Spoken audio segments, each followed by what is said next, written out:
Okay, super. So, okay, I will share the screen and then let's get started.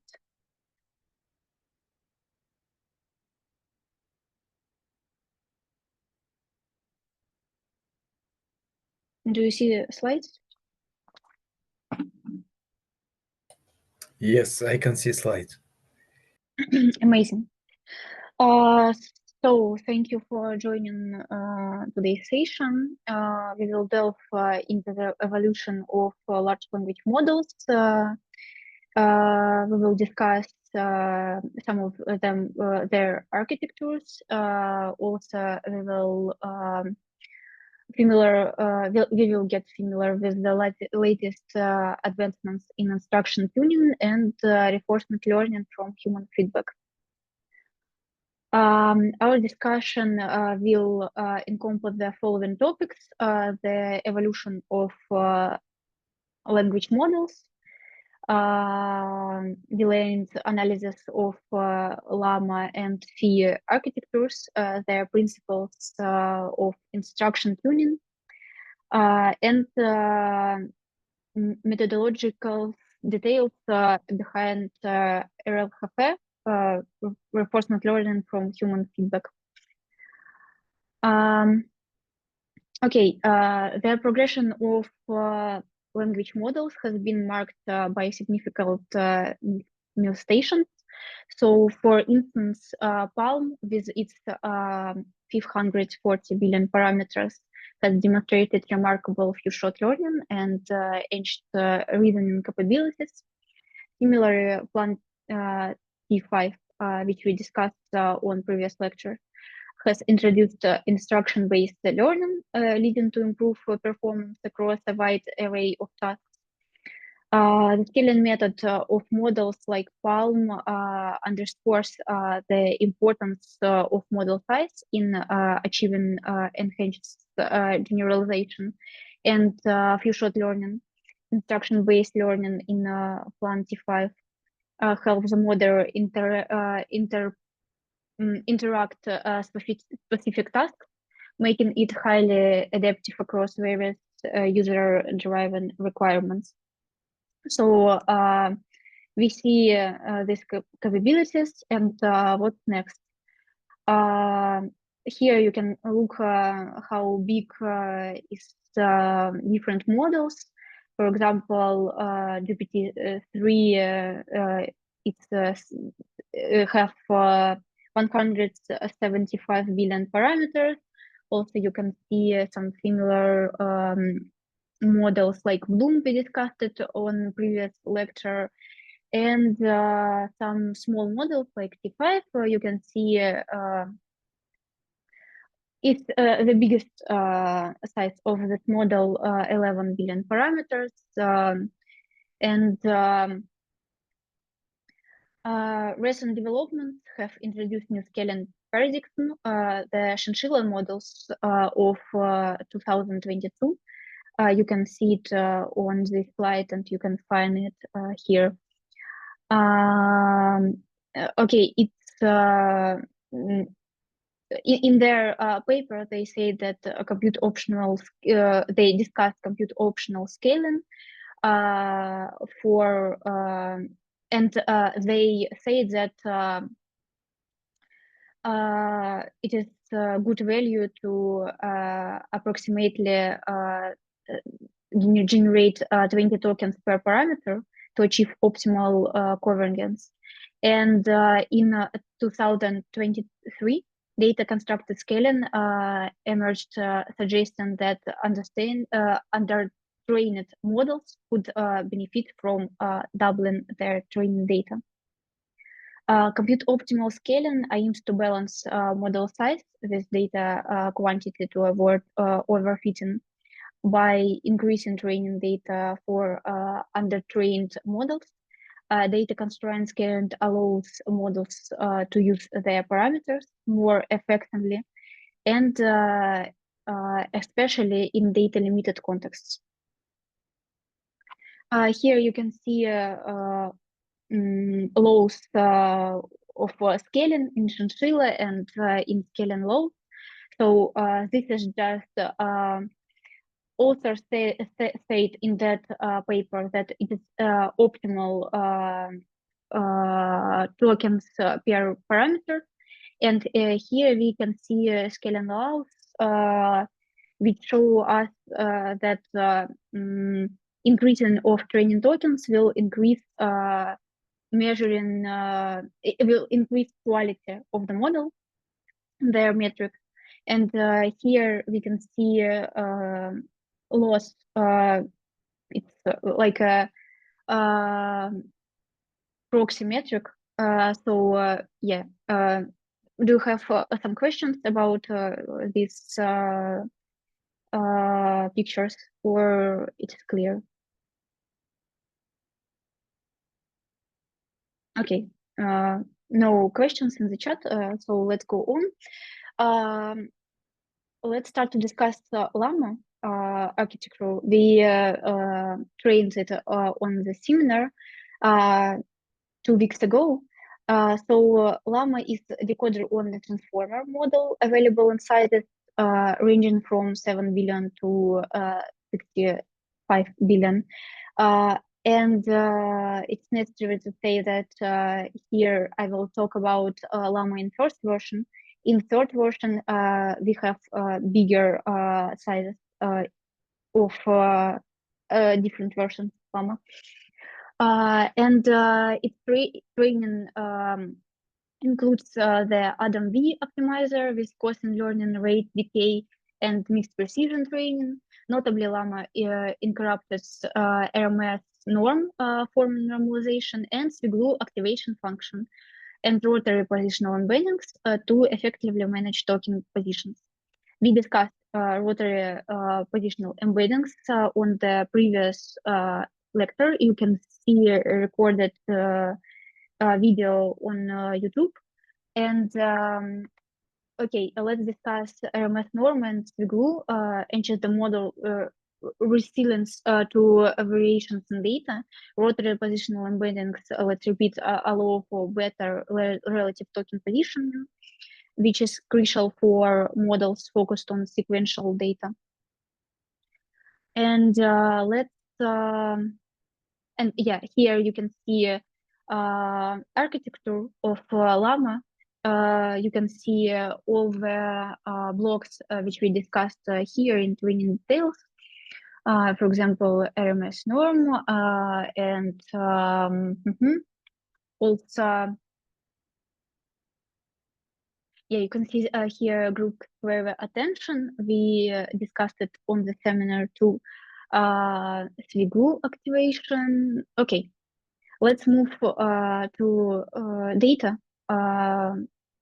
And Llama is designed to operate effectively in computationally constrained environments, making it suitable for which the open source development. Its key applications include natural language understanding, multilingual tasks, and text generation and summarization.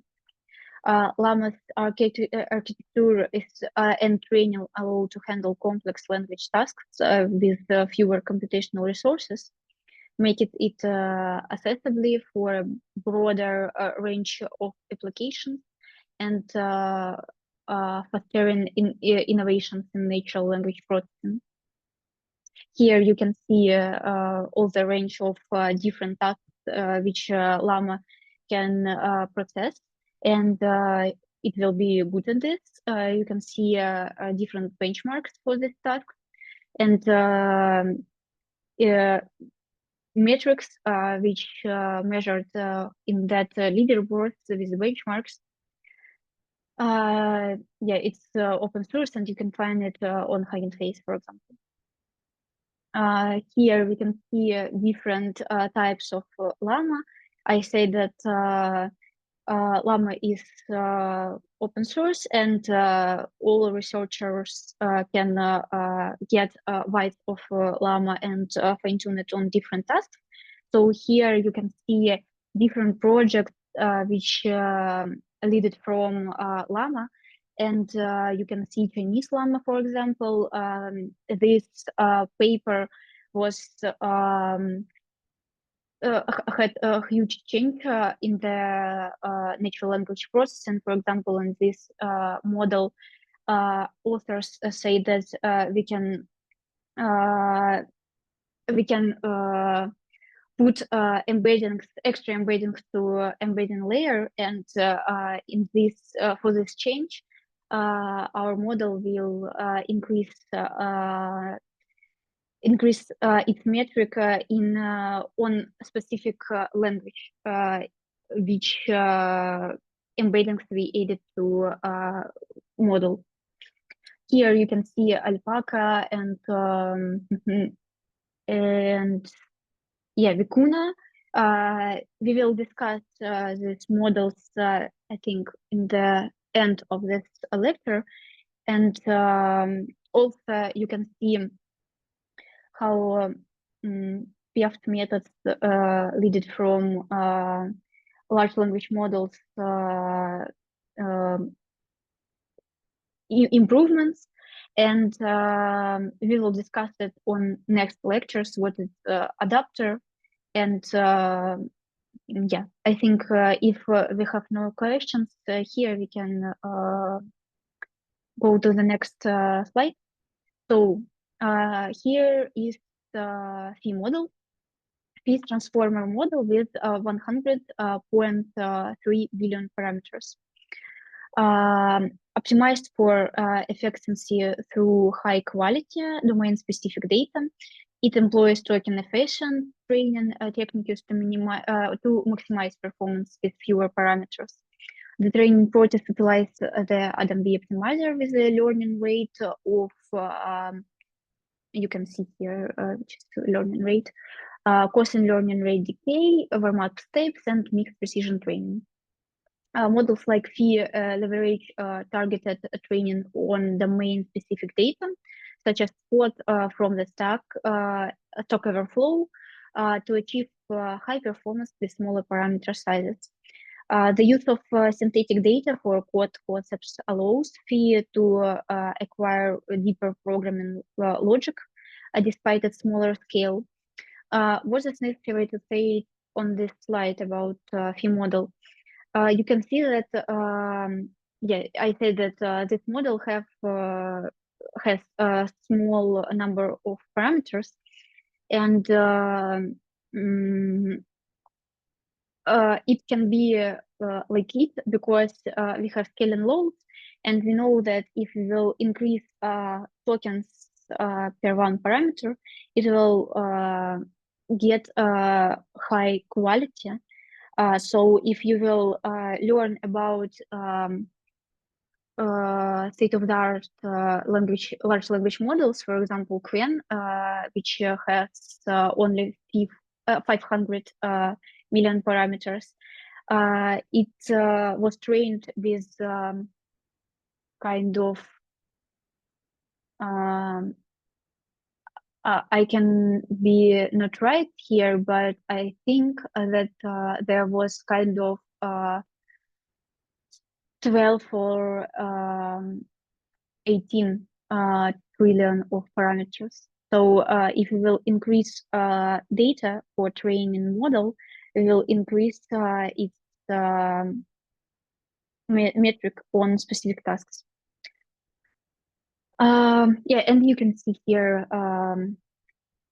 measuring of metrics in the paper. You can also see how many GPUs, how much GPUs hours were they had to collect to train this model. So this training data includes filtered code dataset comprising 6 billion tokens from the Stack and Stack Overflow, selected for their educational value using a transformer-based classifier. Additionally, it incorporates less than 1 billion tokens of synthetic textbook data generated by GPT 3.5, covering fundamental Python concepts and 180 million tokens of synthetic exercises for Python function completion tasks. By focusing on high quality, domain specific and specific data, we enhance its proficiency in code generation and in code generation, demonstrating that target data sets can lead to significant performance gains even in smaller models. And second important thing about Phi is that they trained on part of synthetic data, this model, and it's needed for a lot of researchers in domain of synthetic data. And a lot of papers right now show us that if we will use synthetic data, it will improve quality of the model. But I think, in my opinion, it is important to say that if we will increase synthetic data, we need to we need check quality of the synthetic data, because if I will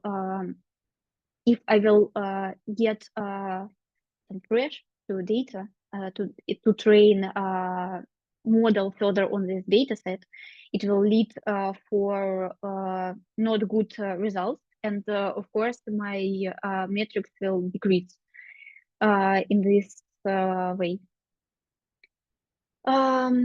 Despite its smaller size, he excels in code generation tasks, exhibiting emergent properties such as advanced algorithmic logic and the ability to utilize external libraries like Pygame and Tkinter. Its primary applications include function completion, code generation, and solving algorithmic tasks that require reasoning. This specialized training enables it to perform tasks typically associated with larger models, highlighting the potential of smaller, effectively trained models in specific domains.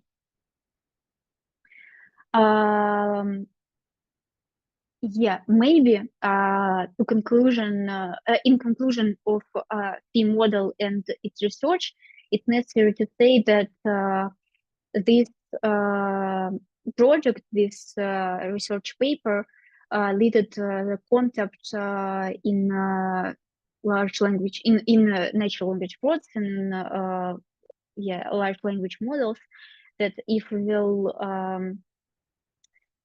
will get more data to the small model, we can achieve good results in the result. Okay, let's move to instruction tuning if we haven't got any questions. And yeah, we haven't got it. Instruction tuning. Here we will discuss instruction tuning and reinforcement learning from human feedback. We discussed on the previous lecture what needed for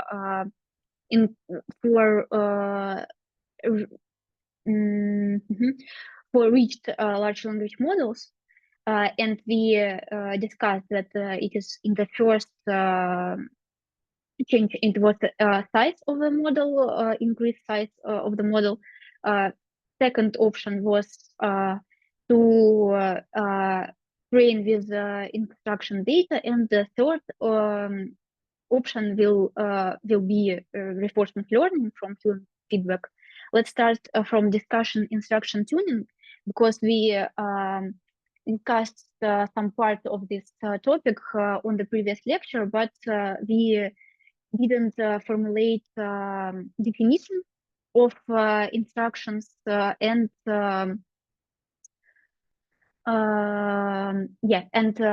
here I remarked that we will discuss it deeper on the next lecture, but here we can formulate definition of this method.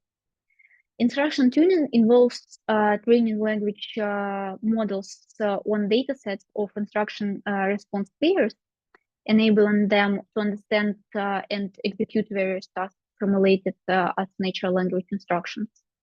This approach enhances the model's adaptability and task-specific performance.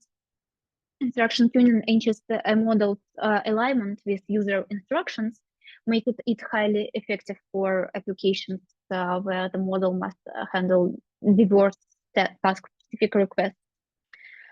This method is essential for models designed for principal real-world applications where clear task execution is crucial.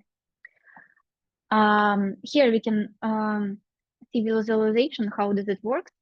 So we need a lot of details in our dataset to say that it's the instruction dataset. And also we can see goal of we can see how prompt formulated for instruction tuning for assessors. For example, it can be task explain the moon learning to a 6-year-old child. If you will just only ask model what is the moon, it will be not instruction data set, but if person will write detailed instruction, detailed answer for prompt of the large language model, we can say that it was instruction-based dataset. For example, here I showed that we need title, instruction, definition, things to avoid, prompt, and other details. Is it clear? Okay, I hope yes. It's I think it's clear, but the question is, so this says specifically number of positive examples, right? And then a positive example is input, output, and reason. Does it assume there is a negative example as well? Yeah, we can show model the positive example. Here, I think, yeah. So it would be nice to show model what is good to answer and what is not good. And there is some techniques in natural language processing training of the models when people say in the paper that it's better to show model positive examples and negative examples. And if we will summarize all information, we can say that reinforcement learning from human feedback, which we'll discuss a little bit in 5 minutes, I think, on the in one slide. So yeah, we can say that it's kind of this goal to for reinforcement learning. But if we don't want to do reinforcement learning, we can do easy reinforcement learning. So just show in instructions model positive examples and negative examples. Yeah, thanks. Yeah, okay. Let's discuss instruction tuning in modern large language models and modern LLMs trained with explicit task instructions demonstrated improved understanding of user prompts and provide more accurate, tailored responses to complex queries. This method enhances the model's flexibility and complex and context comprehension by incorporating explicit instructions during training. Models can better generalize across tasks and adapt to new unseen instructions, thereby improving their utility in real-world applications. And here is reinforcement learning. So it's a reinforcement learning from human feedback or RL Girafe-HF is a technique that aligns model outputs with human preferences by integrating human evolutions with reinforcement learning methods. Models can produce responses that are more accurate, safe, and aligned with user expectations. Traditional language models may generate outputs that are factually incorrect or misaligned with human values. RLHF addresses this by incorporating human feedback into the training loop, allowing models to learn from human judgments and refine their output accordingly. This process enhances the model's ability to handle tasks or sensitive topics and reduces instances of harmful or based outputs. I think if you learned reinforcement learning, you can understand how does it work. But the main change in this method is human feedback. It's a data set with human preferences. Yeah, here I can show you how does it work. So first stage, it's a visualization from the paper about reinforcement learning from human feedback. And on the first step, we fine-tune our model just supervised. Okay, we do supervised fine-tuning model with instructions. And yeah, on previous slides, I showed you this fragment of visualization. On the second step, usually, what is human feedback? Engineers train a model with data sets of human preferences. And you can see here that we have different options. Assessor label it and ranks for its preferences. For example, there was 4 options, and labor will say that B was better than C, better than A, and but A was equal to B. And model needs to learn these preferences from human. Then we will use this model on reinforcement learning. We will use PPO. We will discuss it on next slide. What is it? It's technique for reinforcement learning. We will show for this method prompt. We will get from the model response. Then we will quality it is a human preferences model. How was it? We will get reward, and then we will optimize this reward with our environment.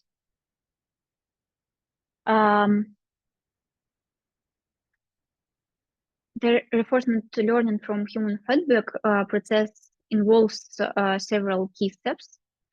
It's collecting human feedback on model outputs, ranking these responses based on human preferences, and then using reinforcement learning algorithm to optimize the model's behavior towards producing more preferent outputs. The process begins with human evaluators assessing model-generated responses, providing a ranking or preference score.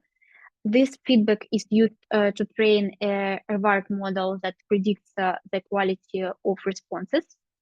Reinforcement learning algorithms such as PPO, which is proximal policy optimization, utilize this reward model to fine-tune and language model to fine-tune the language model, guiding it to generate outputs that align more closely with human preference. In reinforcement learning from human feedback training, we start with a base language model and develop a reward model trained on human preferences data as we discussed previously. Fine-tuning is then performed using reinforcement learning algorithms like PPO or DPO. We will discuss it in a few minutes to align the model's output with human expectations. And the reward model serves as a proxy for human judgment, providing a scalar reward single that the reinforcement learning algorithms uses to update the language model's parameters. And PPO is commonly used due to its balance between performance and stability, while DPO offers a more direct approach by optimizing the model based on pairwise human preferences without the need for a separate reward model. On the next slide, we will discuss PPO. Here. But here you have visualization, how does it work? And now you can ask me questions if you have on this stage.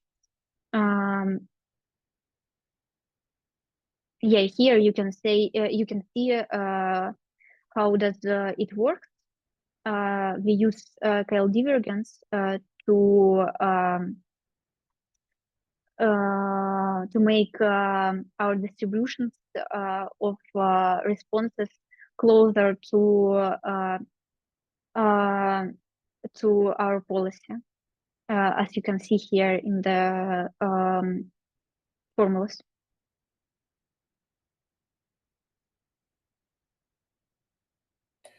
And what is P base? P base, where is it?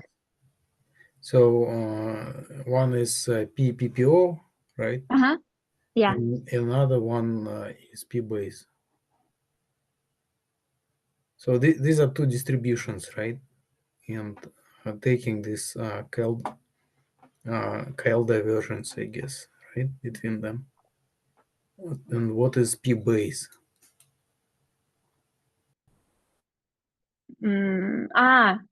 Here. Okay. So it's responses of initial model, and here we okay, maybe it's not really a clear visualization, but that means that we want our initial model to get closer to our policy. It's like a rule that we want to optimize, and here we do it with PPO. This PPO algorithm, it's policy gradient method for directly optimization of the model. And here we get always reward. Okay, let's start from the end. We have from the beginning. We have initial model. We want this KL divergence move it to distribution of our preferences of and policy for our reinforcement learning. We have this policy. Here we have always rewards for the output of our models, and we optimize it with policy gradient method. We do it like a circle for all the steps, and we want our model to get more closer to our preferences. I think it's I hope it helped to understand this method. Yes, it helps. Thanks. Yeah, thank you so much. Okay, let's discuss proximal policy optimization. As I said, it's policy gradient method that directly optimizes model behavior by learning from feedback. It employs a clipped objective to limit large updates, ensuring stability, and includes an entropy bonus to encourage exploration, preventing the model from becoming too rigid in its responses. And PPO strikes a balance between exploration and exploitation by allowing the model to explore new response while maintaining stability in training. And clipped objective function prevents drastic changes in policy, which can destabilize training. And the entropy bonus ensures that the model doesn't converge permanently to suboptimal behavior. And here we see DPO method. It's direct preference optimization. Direct preference optimization is a newer approach that optimizes models based on pairwise human preferences without using traditional reinforcement learning algorithm like PPO. It directly adjusts the model to align with human preferences, offering a simpler and more efficient method and in scenarios with clear human feedback. DPO simplifies the alignment process by directly leveraging human preference data to update the model's parameters. This approach can be more computationally efficient and easier to implement, especially when high-quality human preference data is available. However, it may not capture the full complexity of human preference in all scenarios. Let me see. Yeah, I want to say to you on this slide, tell you on this slide that people, it's kind of more difficult instrument, and there was researchers papers which state that DPO it's like a part of PPO method. Let me check how to say it. It's like a special case of PPO method. And if okay, it's more difficult to implement this method on your project. But if you will do it, it will be more better in measuring metrics in the result than this method. But this method, it's easier to implement, and also it can give you high results too, but maybe less than this method. Yeah, and also this method DPO, it's not like a true reinforcement learning because we can implement this method only with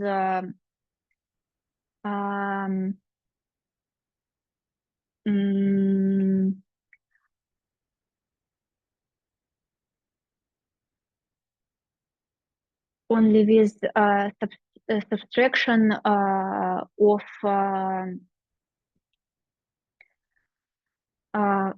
let me remember of two entropies. It's like an entropy of human feedback and entropy on another entropy, and we just minus it. That's it. You can see formulas in the paper. I hope okay. I will send it to you, and I think in paper it will be more clear how does it works. But yeah, the important to say was that it's not like a real. It's not like a real through reinforcement learning. It's a little bit easier. Let's discuss key difference. The primary difference between PPO and DPO lie in their optimization approaches and efficiency. PPO uses reinforcement learning and reward function to update policies, balancing exploration and exploitation. But it's more complex and computationally intensive. DPO, on the other hand, directly uses human feedback to optimize preferences, bypassing complex reward function, making it simpler, faster, and more efficient when direct human feedback is available. PPO, especially first, PPO's reinforcement learning framework allows to handle a wide range of tasks and adapt to complex reward structures, making it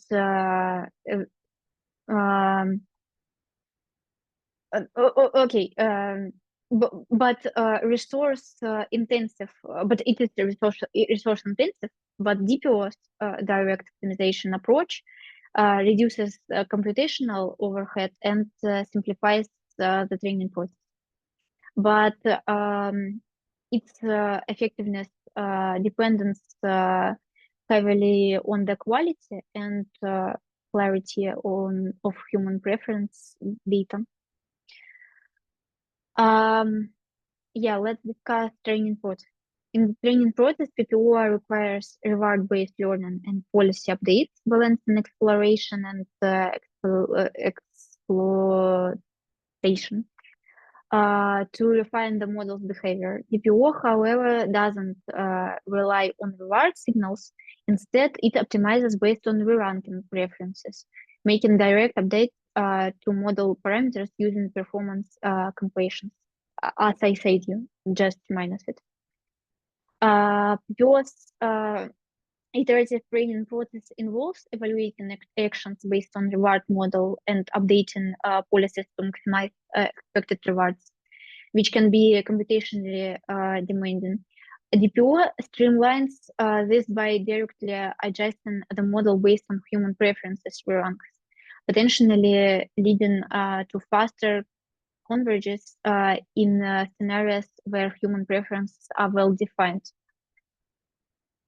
And here you can see how does it work, and that if DPO is just a specific case of people.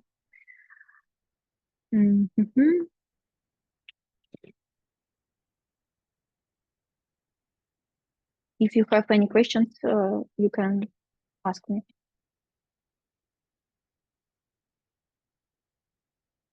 Because on the next slide, we will discuss LLM behavior with reinforcement learning. Okay, despite its advantages, reinforcement learning from human feedback has limitations. Models remain to adversarial prompts, heavily rely on the quality of human feedback and may not fully capture nuances in complex tasks. The effectiveness of reinforcement learning is contingent upon the quality and representation. And representativeness of human feedback. Based feedback can lead to suboptimal model behavior. Additionally, while reinforcement learning from human feedback improves the alignment, it doesn't make models immune to adversarial inputs designed to underride responses. And yes, I think the main conclusion of reinforcement learning, we can here it's limitations, and here I can say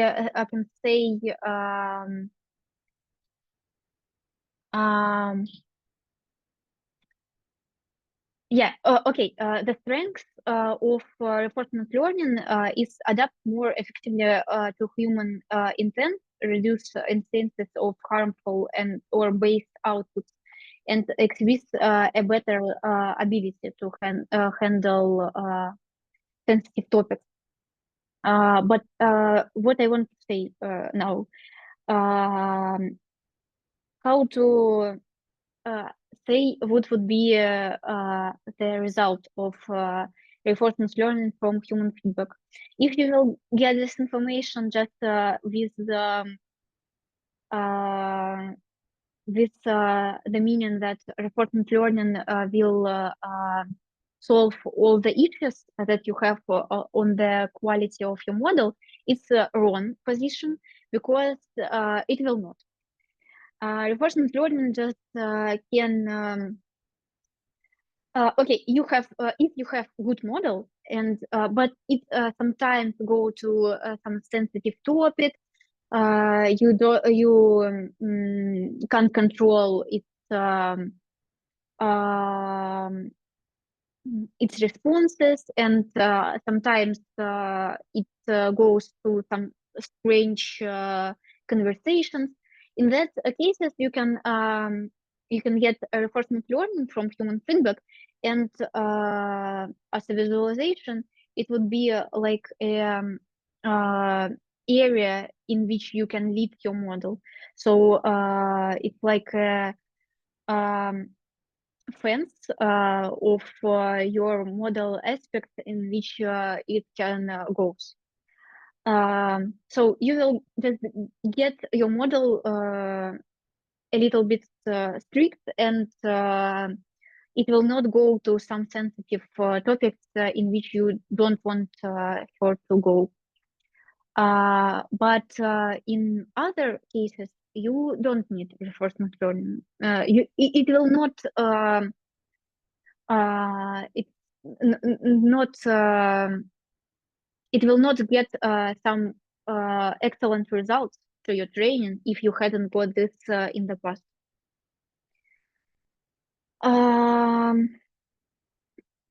So yeah, I discussed with you limitations of this technique. Let's discuss the impact of innovations. Instruction tuning and reinforcement learning have significantly impacted modern large language models.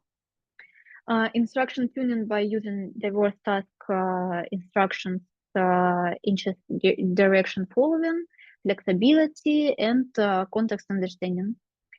Reinforcement learning through ranking responses with human feedback and using reinforcement learning, leveraging learning to optimize, improve safe and customized responses. Instruction tuning enables models to generalize across a wide range of tasks by learning from explicit from instructions. Okay.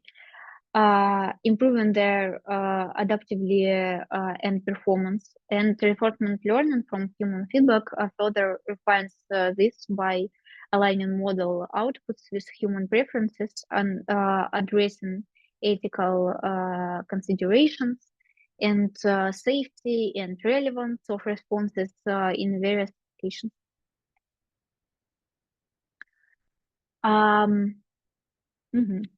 And in the evolving landscape of large language models, several key trends have emerged. Developers are striving to balance model size with computational effectiveness and data efficient training methods. Additionally, integrating human feedback has become crucial for ancient personalization and alignment with user expectations. Also, recent investments have led the development of models like GPT-4o, which processes and generates outputs across text, audio, image modalities in real time. and it's exhibiting repeat response times comparable to human reactions. This multimodal capability represents a significant shift towards more efficient AI systems. Yeah, and here we can see trends in LLM development. Also, which one? It was the last slide. Okay, but I wanted to discuss challenges in LLM development too. Let's discuss it. Despite a significant process, I will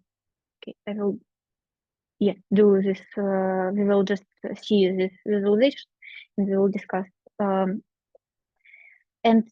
Large language models development faces challenges such as the need for vast computational resources, potential biases in training data, and ensuring ethical use. Addressing these issues is essential for the responsible advancement of AI technologies. The development of large language models requires substantial computational power, often leading to high energy consumption and environmental concerns. Moreover, biases present in training data can result in models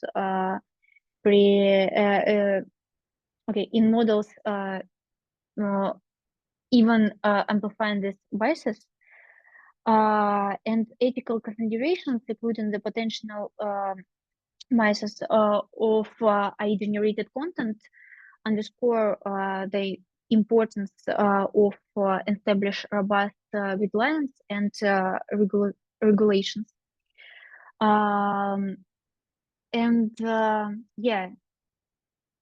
We need more energy to more GPUs to process large language models. So also we need increase their quality, but for the all we need decrease time of training with this model and maybe RAM of which we use in training. We need to reach new approaches to decrease parameters in this model with quality on the same level. And all of this changes will lead to the some new resources, of course. And so it's a big, not problems, it's like a big topic in which we can create research, and it will be significant to our world. And also, I want to discuss directions of creation large language models. So looking ahead, the focus is on development more efficient models that require fewer resources without compromising performance. Engine interruptibly and in AI systems, it's also priority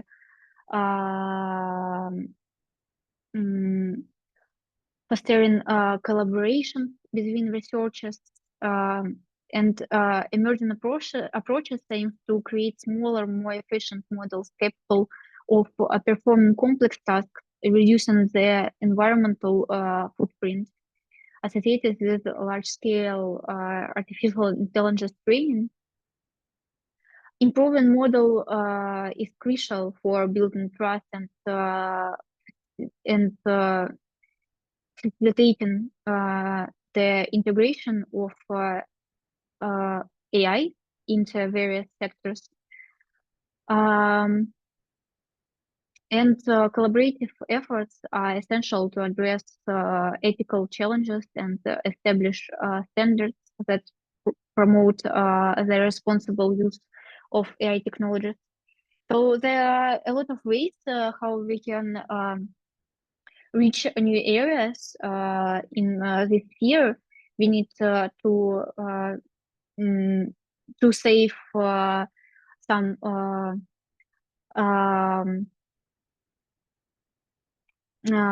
yeah some emotional domains, more but create these models smaller, and also we need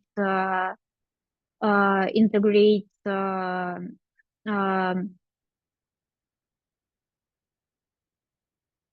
we need face with domains about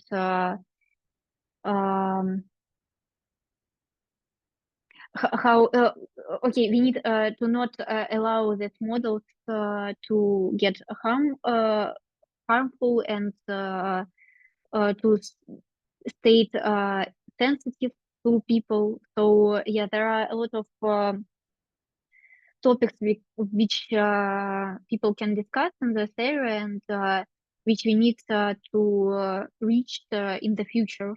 And large language models on their stage in which we are now, I think it's not the best stage, because there are a lot of ways in which we can go and field new abilities of large language models. Also, maybe we can get more. Maybe transformer architecture is not the best which we can use right now, and because of this, there are a lot of projects in which people want to return to RNNs, LSTMs, and but created with, for example, attention mechanism, and but what we saw previous year, for example, a lot of researchers wanted to create some new architectures, but if we will not use attention, it will work not so good like with the attention mechanism. But it's really heavy with computational side.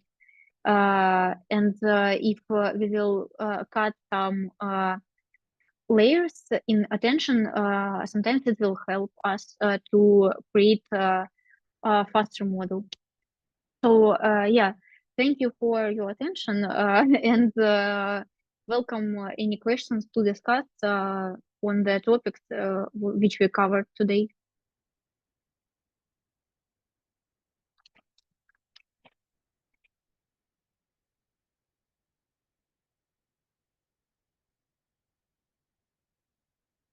Okay, if you have no questions, thank you for your attention. And I think it was really interesting topics of which we discussed, from the BERT architecture to large language models and reinforcement learning and all their aspects. Yes, thank you.